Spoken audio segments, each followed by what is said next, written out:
Welcome back to the Copywriters Podcast with your host, the world's greatest copywriting coach, David Garfinkel. David, how are you doing today? I'm great, Nathan. How are you? I'm fantastic, and my second favorite series in the history of the podcast. I saw the notes today, and it looks like we're following up on that, so I'm excited about today's episode. Only second favorite? The Old Masters series holds a special place in my heart. I knew you were going to say that. Okay, well, in an earlier part of this century, I produced an audiobook with my late friend and mentor, Jay Conrad Levinson, author of the bestselling Guerrilla Marketing series. And our audiobook was called Guerrilla Copywriting. I'm sad to say Jay's no longer with us, and neither is his audiobook. It's out of print. So I'm free to share my half of the material. Now, this is the fourth and final installment of the tips from that program. We've done 3 before. I've expanded them today and added some examples to make them easier to grasp. Before, with the audiobook, you had a whirlwind tour of copywriting rules and techniques. Whirlwind, whirlwind, whirlwind. Today, we're going to slow the train down a little bit so you can take a look around and think about how you can use these in your own sales copy, landing page, and TikTok videos. But here's something you'll never find on a TikTok video. Copy is powerful. You're responsible for how you use what you hear on this podcast. Most of the time, common sense is all you need. But if you make extreme claims or if you're writing copy for offers in highly regulated industries like health, finance, business opportunity, you may want to get a legal review after you write and before you start using your copy. My larger clients do this all the time. Of course, that may change if someone sees what I just said as a TikTok Copywriters Podcast Copy is Powerful challenge, but that's not what I'm hoping for. Now, today, we've got some interesting techniques you can use as well as super important reminders, because even subscribers to Copywriters Podcast get so caught up in their offers sometimes that they can't give the fundamentals the attention they deserve. So we got 8 tips in all today, and here we go. Number 1, use stories to eliminate objections before they come up. A lot of copywriters and face-to-face salespeople like to deal with objections in an aggressive way that turns them into a verbal arm wrestling match. Here's an example. A prospect says, "I don't know, that's awful expensive." And the salesperson counters, "Oh yeah? Well, let me tell you what's a lot more expensive if you don't get this at all." Even if the salesperson is factually, logically, and financially right, they're violating one of Dale Carnegie's most important laws. You can never win an argument. You can't, because if you lose it, you lose it. And if you win it, you lose it. Of course, most salespeople have more refined versions of objection handling than this blunt force trauma verbal attack I just gave as an example. But the problem with handling objections is you're trying to change an emotional feeling in the logical mind. It's not impossible, but it's just a huge waste of energy. Let's look another way. Suppose you were selling a high-end backyard barbecue grill and you get the common objection, "I don't know, that's awful expensive." You could try an argument to overcome the objection. But suppose you tried something like this. "Yeah, I know what you mean. When I got my own XJE grill, I wondered if I'd lost my mind. My wife didn't wonder. She was absolutely certain. But once we used it, things changed. It cooked more evenly and cleaned up a lot better. And just this July 4th, I had 3 separate people come up to me who complained they could never go to In-N-Out Burger again because my burgers were so good." That feeling lasted a long time. Now I wouldn't trade the grill for anything. If a customer can't figure out a way to pay for the grill, then nothing's going to work. But if a customer can, a story like this is really going to turn around the objection. Because really, a major reason people buy grills is not to grill meat. It's to get praise and adoration for their cooking. And who can put a price on that? Mm. I'm thinking here of a saying I've heard: you can never logic someone out of a conclusion that they emotioned their way into. Oh man, I've never heard that before, but I love it. That's exactly what I'm getting at. Now, that the story I just shared is what I call a persuasion story. And I have a book coming out in that, and so we'll be doing a whole show on persuasion stories soon. But for now, the key thing to remember about objections is to make a list of the most common ones and use stories in your copy to dissolve those objections. Very often, you don't have to spell everything out. People will get the point.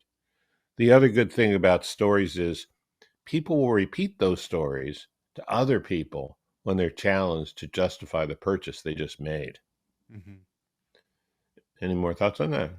I just love that last point, because one of the big objections we have to overcome is, how are they going to justify this to their boss, to their coworkers, to their wife or their husband, or the peer group? A lot of times they're afraid, oh, if I tell people I'm going to buy this, my wife's going to say, you bought another crazy money-making scheme. My friends are going to say, man, you're too old to be buying this stuff. My boss is going to say, this is a waste of money. So yeah, we need to arm them with stories and emotional appeals to combat those objections. Yeah, for sure. I mean, one thing I don't think direct response copywriters pay enough attention to is the whole social aspect of purchasing. The Mm-hmm. fact that a person is living in another world with other relationships, and they're going to have to answer to those relationships, whether you like it or not. Mm-hmm. Okay. All right. Here's number 2. Really great copy has 2 jobs. First, to move or motivate the prospect towards the action you want them to take. And second, to inspire your prospect to want to take that action. It sounds simple enough, and it's possible. We couldn't do effective direct response copywriting unless it was possible. And I'll get to the secret formula of what happens when you combine motivation and inspiration, equal sign, in just a second. But before we do that, let's take a look at a couple of key things you need to get the job done. To motivate your prospect to take the action they want to take, you have to realize people buy for their reasons, not yours. As my friend Joe Vitale puts it, get out of your ego and get into your prospect's ego. I know this sounds like common sense, and I think we've covered it more than 30 times on this podcast. But when the rubber meets the road, when the fingers hit the keyboard, it's so easy to get caught up in what you know to be true about your offer that you might forget that what your prospect feels and wants and believes could be a little different, if only because they don't know everything you know. So find out exactly what they care about and use that to motivate them. As for inspiration, it's another version of the same thing. People seem to get inspired more by visions and dreams than by facts and reasons. But once you know what are the most common dreams of your prospect, then you have a pathway to add inspiration to your copy. So, motivation and inspiration. I promised you the secret formula, and here it is. Motivation plus inspiration equals higher profits. Okay. Anything to add? Not really. The only thing that I'm thinking of is it just goes back to those emotional appeals. Instead of trying to logic somebody into something, tapping into their emotions is, and then giving some logic to back it up. But yeah, go after those emotions first. Okay, cool. Agree with you totally. All right, number 3, use seducer words at or near the start of your sentence to get the prospects to accept and believe what's already true. Now, this is an interesting one because it comes from the more subtle language of influence than the bombastic vocabulary of power words. What we're talking about here with seducer words is getting past the typical reaction of, duh, tell me something I don't know, when you have to lay out some baseline facts to make your point. Suppose you want to give a simple productivity tip for morning people. Now, I have a friend who I'm not allowed to call before 9:30 in the morning ever. Hmm. So I know what I'm about to use as an example wouldn't work for everyone. But if you have already qualified your audience to include only morning people, compare the following two sentences. Sentence number 1. If you get up 1 hour earlier, you'll have an extra hour in the morning to get things done. Sentence number 2. Naturally, if you get up 1 hour earlier, you'll have an extra hour in the morning to get things done. The sentence that begins with naturally is easier to accept, right? Even though both sentences are equally true. The reason is it preempts the antagonized question, why are you telling me something I already know? The word naturally somehow implies that, yeah, you already know this, but it's important we establish this before we move on to the really good information. Now, I'm going to give you 8 seducer words, including the ones we just used. The one we just used: 1, naturally; 2, obviously; 3, certainly; 4, surely; 5, definitely; 6, fortunately; 7, evidently; and 8, automatically. I'll go through them again. Naturally, obviously, certainly, surely, definitely, fortunately, evidently, automatically. You can get more agreement with these words from your prospects to accept and believe what's already true. And sometimes that's really important. Like that? I'm going to have a little bit of, I don't know, maybe pushback or questioning on that. I have heard, and I have also found that using adverbs sparingly, I just used adverb there, is better than just littering my copy with them. A lot of times I feel like putting adverbs in just willy-nilly tends to lessen the persuasive power of it. So I want to know, since all of those words were adverbs, and I've learned over the years that sometimes adverbs will decrease the believability of copy. I wanted to get your thoughts on that. Sure. Well, obviously, you're not going to use these anywhere in your copy because that would be silly. And you're right, it would reduce the effectiveness. But surely you want people not to go, oh my God, what he's saying is ridiculous. And this kind of stuff automatically makes them accept that. So I just used 3 of them. Did it reduce the effectiveness of what I said? It didn't. And I think that's important to point out. You've got to be careful with it, because I've heard people say it'll massively increase the results, or actually it was this, or it was really, really. And every time I see it used that way, I'm like, oh, you're trying Yeah, too but hard. these are very specific words. I'm not saying any adverb. I'm saying Mhm. these words, and you didn't use any of these words just now. No, yeah. So Well, you got to be so careful I which ones. agree with you about I mean, when you're using it to hype something, when you're using it to you know these are not about increasing intensity. These are about opening up the mind to Mhm. accept something the mind already accepts. Okay, yeah. Nice. So with that kind of addendum to it, yeah, it makes perfect sense. Okay, cool. Um, let's move on to number 4. Use hypnotic stems. Oh boy, I see your antenna going up already when I say the word hypnotic. To get your prospects to visualize how they would experience the benefits you offer. Okay, so a lot of hypnotic language looks absolutely ridiculous in copy. I'm not going to give you these bad examples because there's no point spouting something that works in a therapeutic environment, but sounds like absolute gibberish on a podcast. Unless, of course, it's a hypnotic podcast. But this is a copywriter's podcast. Mm. And even though I'm not going to spout the hypnotic gibberish, it doesn't work in copy, you probably know what I'm talking about. A good way to recognize hypnotic language that's not a fit for copywriting is when what you're hearing or reading stops sounding conversational or making sense. That's going too far. So don't go down that route. It's a sure loser. But cheer up. There are some areas where there's an overlap, where the language of hypnosis and the language of copywriting both work using the same words. And probably the easiest one to use and the easiest one you can make work has to do with little phrases called hypnotic stems. The reason these phrases are good in both contexts is because we use these words every day when we're having an ordinary conversation, and yet used strategically in copy, they can be very powerful.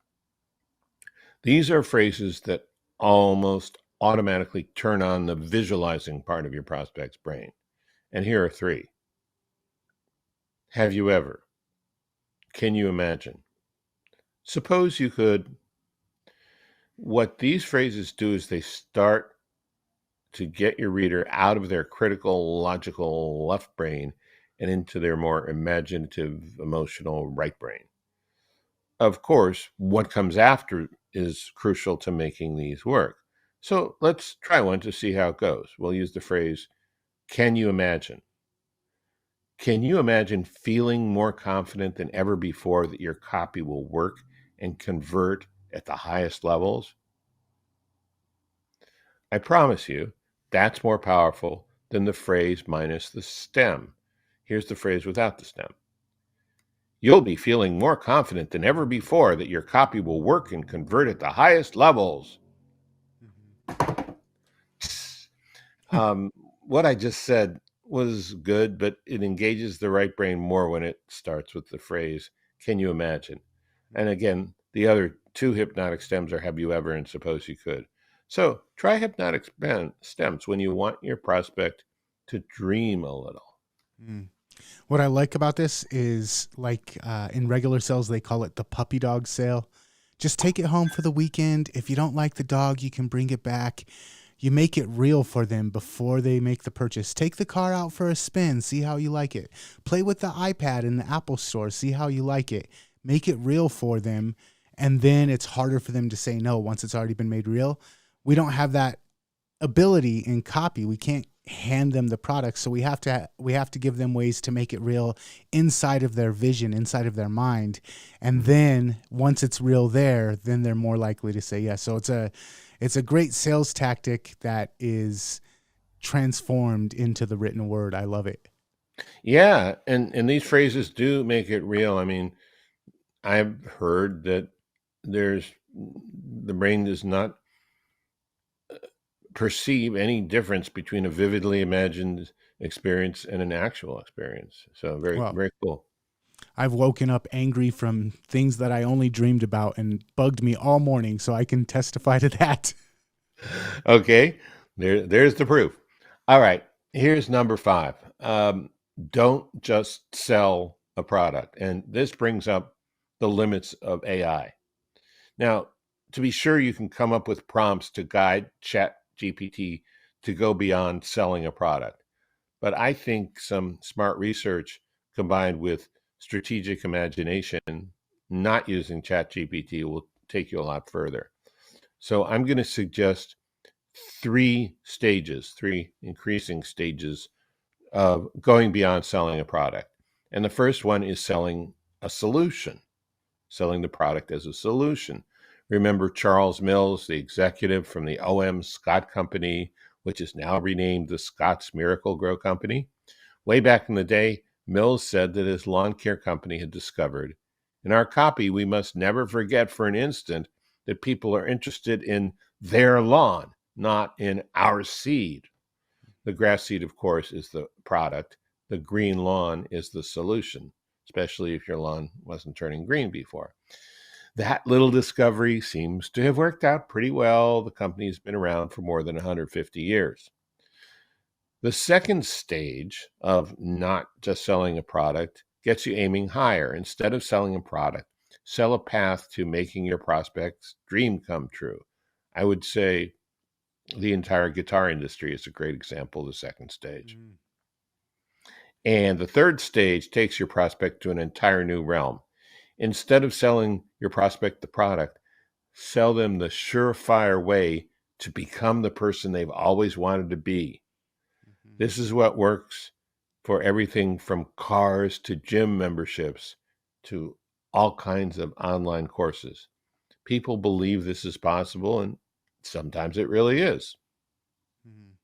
I think of that last one as selling an identity. And if you look at Nike, if you look at Apple, if you look at a lot of these big brands, that's what they're doing. They're not just selling an iPad. They're not just selling tennis shoes. They're selling an identity. Do you think if I um, came up with an app that would automatically press Control Z or Command Z every time you thought about it, and I used the phrase "just undo it," I'd get sued by Nike? I don't know. We'll have to find out. New app coming soon. All right. 6. Every prospect has the same last name, Simpleton. Now, this can set off alarm bells in your head, especially if you have sophisticated prospects. So, hear this. I'm not saying your prospects are stupid. Some may be, but that's not what this is all about. What we're talking about here is something entirely different than IQ or intelligence or feral intelligence or lizard brain, anything. We're talking about the buying process. And there are 2 rules to keep in mind for this particular tip. 1, the confused mind does not buy. Number 2, sales are not propelled by facts and logic. Sales are propelled by emotion. So you want a lot of your copy to be factual, but in a way that is so simple that the logical mind relaxes because it doesn't have any work to do. If you can write copy that is simple to figure out, then your prospect will not get confused. So that takes care of rule number 1, the confused mind does not buy. And if the logical mind can go on break while your prospect is reading your carefully simplified copy, then the prospect can have their positive emotions not be interfered with. So emotions can propel your prospect to the sale. That takes care of rule number 2. Sales are not propelled by facts and logic. Sales are propelled by emotion. Pile on top of that, the more complicated your product is, the fewer people will buy it. Now, you could have a simple product, but if the copy isn't simple, people will still react to it the same way that they would react to a complicated product. So even if the product has aspects that are complicated, your job as a copywriter is to make everything simple, simple, simple. Of course, your prospect is not really a simpleton, but keeping this idea in mind will help you remember to write your copy as simply as possible. I remember one of the very first episodes that we did, you explained a good sales letter like a nicely lubed slide. And you said, your job is to provide the simplest path from point A to point B. And every time that there's a bump in the slide, every time there's a rough spot in the slide, a word that they have to go look up on Wikipedia to see what it means, or a concept that's too far beyond the average reader, that's a chance for them to jump off of the slide and never reach the bottom. So keeping it simple so that slide is just a nice lubed, I'm sorry to use that word over and over again, but a nice lubed from point A to point B, and you get there fast. That analogy, when you said that to me, I was like, holy cow, I never thought about it that way. But yeah, every time you complicate it is a chance for the person to jump off of the slide and never reach the end point that you want to get them to. Yeah, and I wonder how many people are going to turn to someone else and say, I heard the word lubed on Copywriters podcast today. Oh man, hopefully not more than 5. Not more than 5. Number 7, program your mind for robo copywriting. Oh, whoa, this is not about AI. It's quite different. What this is about, it's a way of thinking that automatically turns you into a better copywriter. And it follows from the last tip about keeping your copy simple. We're taking it to the next level here. The basic idea of this robo copywriter reflex is to turn complex, hard to grasp concepts into simple mechanical explanations. and use that particular mechanism to sell your product. Here's an example. Suppose you're selling a business insurance policy where most people for decades have been used to getting three kinds of protection, and your insurance policy innovatively has five. Using a metaphor, you could say, you know how when you put on a glove to protect your hand from the cold and it snugly covers all four fingers and your thumb on each hand? Well, imagine you had a pair of gloves that only covered three fingers, but didn't cover your thumb or index fingers. They would be exposed to the bitter cold. You could get frostbite on your thumb and finger, even with your gloves on. That's what we thought about was this important form of protection. So we added two coverages to the policy. Now, just like with a full glove, you are protected in five ways. Notice this doesn't explain all the details or even the reason for the change, but somehow it makes sense. When you start to think in terms of simple mechanisms and metaphors like this, you can take your copy to a whole new level and avoid getting frostbite. This reminds me of a couple of episodes that we've done talking about like the big idea of a sales piece. It's a kind of like an idea that ties everything together, and it doesn't have to go into detail on everything, but it's that kind of overall encompassing umbrella idea. It's kind of what that reminded me of. Yeah, if you can have a good mechanism or a good metaphor for your big idea and carry it through your copy, man, that can work really well. All right, so this last one is short but incredibly important. Build up the value of what you're offering until it's absolutely irresistible. The value that your prospect perceives is why they buy. The value that your prospect experiences once they get your product is the reason they don't send it back for a refund. So make sure your product can live it up to its promises. What you want is for your prospect to read your copy about your product and say, I've got to have it. That way, your prospect's natural resistance will be overtaken by their surging desire.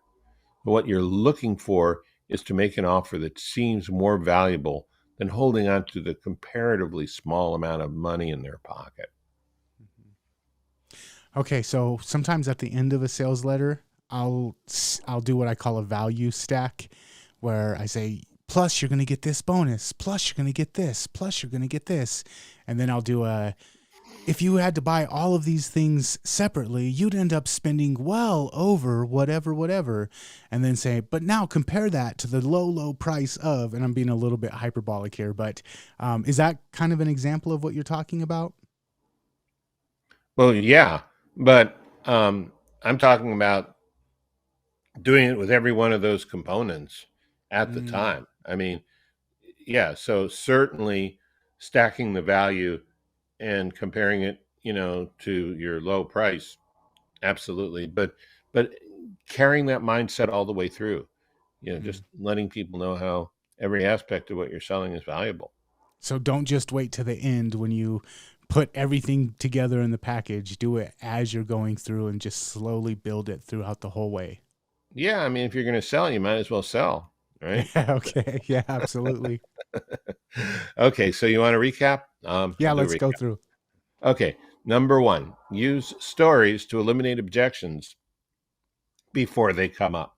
Number two, really great copy has two jobs: to move the prospect towards the action you want them to take and to inspire your prospect. Three, use seducer words at the start of your sentences to get prospects to accept and believe what's already true. Four, use hypnotic stems to get your prospects to visualize how they would experience the benefits of what you have to offer. Number five, don't just sell a product. Number six, every prospect has the same last name, simpleton. Number seven, program your mind for robo copywriting. And number eight, build up the value of what you're offering so it's absolutely irresistible.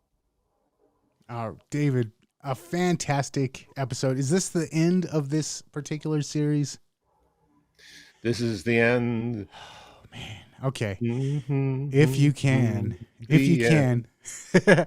if you can get a copy of this book, I highly recommend. I think this was one of the first things that I ever came across from you when we started working. You sent me over a copy of it, and it was. I've said this before, and I'll say it again. It was so far ahead of its time as far as how it was laid out. I feel like if it was released today, and maybe chopped up for the TikTok generation, it would be so phenomenal. If you can get your hands on a physical copy of this CD, I would I would pay any price that you have to do to get it. But thank you for taking what you could and putting it into these episodes. This has been a fantastic series, man.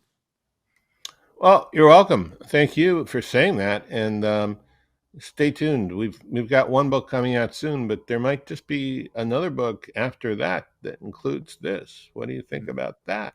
Nice. I can't wait. That. All right. And if you enjoyed this episode, if you want to catch the other 3 previous episodes on Guerrilla Copywriting or any of the fantastic episodes that we have already previously produced, you can check them out over at copywriterspodcast.com. While you're there, make sure that you subscribe on your favorite podcast app. And until next time, we will catch you later. Catch you later.